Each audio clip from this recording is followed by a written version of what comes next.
Ito po pala nga ni guys yung mga naging kaganapan namin sa bundok. Nanguha po pala kami dyan ng abukado at naglinis na din po pala kami dyan ng inagakuhaan namin tubig. Nanguha po pala kami dyan ng langka, saging at niyog na panggata.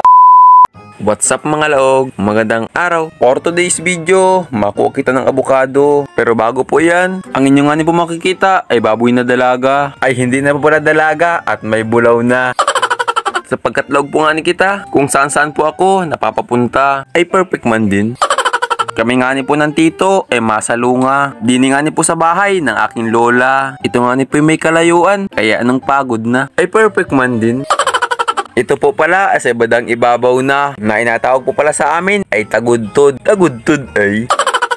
Ako nga ni po taghapyot dun sa baboy. Tatakbo na po man din ayo. Ito nga ni pinag-aambon, kaya sumilong muna kami dini. Nang naitalan na po nga ni palang tito ang baboy, kanya na pong hinasa ang kanyang itak. Ako pala nga ni po diyan ay nakayapak. Ako nga ni po yung madahan sa pagyapak. Sapagkat umulan kinagabihan, ang mga bato dito ay baka bumiak. At kapag ganito nga ni po ang daan, ay higpitan nyo po ng hawak. Ako naman po hindi basta-basta bumibitaw sa pagkahawak. Lalo na po at ikaw ang aking hawak, nagawampay, perfect man din. Baka po pala kayo magtanong kung saan ako pupunta. Ito na po at kwento ko na. Habang nag-almusal po nga kami ni tito, ay dumating po ang lola ko. At sabi ko nga din po kay lola, magpahinga ka po muna. At sumabay ka na din po pala lola sa aming pag-almusal. Agad ko po pala po tinanong kung anong pakay niya. Wala daw po palang tulo. Ang gripo ngayon. Pagkatapos po nga din namin mag-almusal ni tito, agad po pala namin pinuntahan yung aming pinagkukunan ng tubig. Gawa po ng walang tulo. Baka po yun ay barado. Nauna na po pala ang aking tito, kaya naman kami nandito. Talaga namang anong tuwa ko po dyan at minsan lamang po ako magpunta dito. Ako nga ni po ay mahilig sa mga ganito, kaya po ako ay lagi nasama kay na tito. Napakaganda din po pala ng mga bato, pati na din po pala ang agos ng tubig. Napakalamig po pala ng tubig dito, sapagkat ito nga ni po bundok, napakalinis ng tubig dito. Bago po nga ako pumunta sa bandang itaas, ako nga ni po ay lubos na nagpapasalamat sa inyong lahat dahil sa inyong suporta, sapagkat ang napalagulang channel nga ni po ay 4K followers na. Nang dahil nga po sa inyong suporta ay hindi ko po ito maabot na mag-isa. Isa din po pala sa inihiling ko sa inyo na kapag may lumabas nga pong ads sa video na to, huwag niyo po nga skip at malaking tulong na po iyon para sa akin. Ako nga po ay magpatuloy na din sa ating apuntahan. Ako nga po ay nagadahan-dahan at madulas ang daan. At kung mapasin po nga ninyo na malumot ang daan, muntik na nga po ako magsubasob diyan, ay perfect man din. Ito po pala ang nanggakuha namin din ng tubig. Sapagkat nga po walang tulo sa kabahayan, ito nga po ay aming lilinisan. Ang aking kasama po pala diyan ay ang aking pinsan. Pati na din po ang aking tito na isa din pong vlogger yan. Inyo din po palang suportahan. Ito po ang page niyan. Ang amin po pala mga video ni tito ay tungkol sa buhay probinsya. Sapagkat simple lamang po pero masaya. At kung malalim lamang nga po ito, ako ay nakaligo na. Kaya kung may pagkakataon kayong sumaya, sulitin nyo na. Katulad nga po ng ginagawa ko, tumatawa mag-isa. Ay hindi pala ako mag-isa at ako'y may kasama. Na-request pala aking pinsan, ka-picture daw muna. Nang matapos mo nga namin linisan, ito na po at kami malusong na. Sa mga hindi po alam yung malusong dini, ayun po ay mababa na. At sa sobrang saya ko po nga ako'y tumalon na.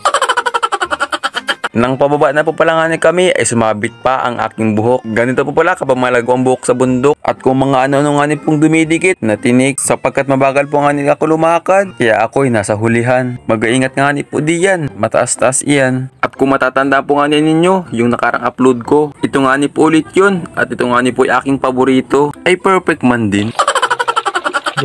Ang ginawa ka.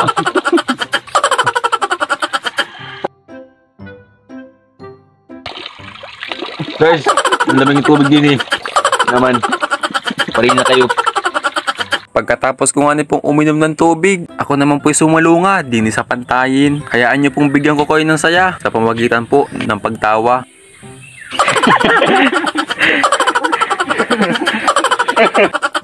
Kami nga ho ng aking pinsan malusong na. At kahit po nga kami nagasaya, minyog po kaming nakita. Sinangutan lang po nga aking pinsan para madali naman pong dalhin. At kapag ikaw nga po ay nasa probinsya, Magsuksok ka lang po nga sa mga gilid yan, ay may panggatak ka na. Ito nga ni po ay sa bandang ibaba na, sapagkat nga ni po ito'y patanghali na. Ang sikat nga ni po ng araw ay tumitindi na. Ito nga ni po pala ang mga nakuha namin. May langka, may niyog, at may saging. Amin na po pala nga niyang dinala. Pagkadating po nga namin sa bahay na aking lola, naghugas lamang po nga niya ko ng paa. Dini po pala sa amin ay napakasagana ng tubig. At pagkatapos nga ni po diyan maghugas, abukado naman po pala ang aming kukunin. Tamang-tama lamang nga ni po ito at may katigasan na. Ay perfect man din. Ay hala, birahi. May trivia po pala kita dito sa abukado. At kapag kumain ka po nito, ikaw po ay tatalino. Huwag lamang po yung ganitong hilaw at mauubos ang ngipin mo.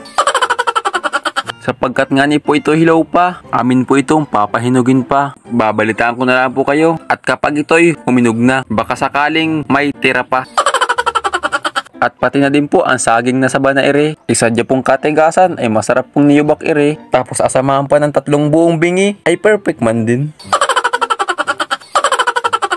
Sige po, God bless po sa inyong lahat. Maraming salamat po sa inyong panonood. Paalam!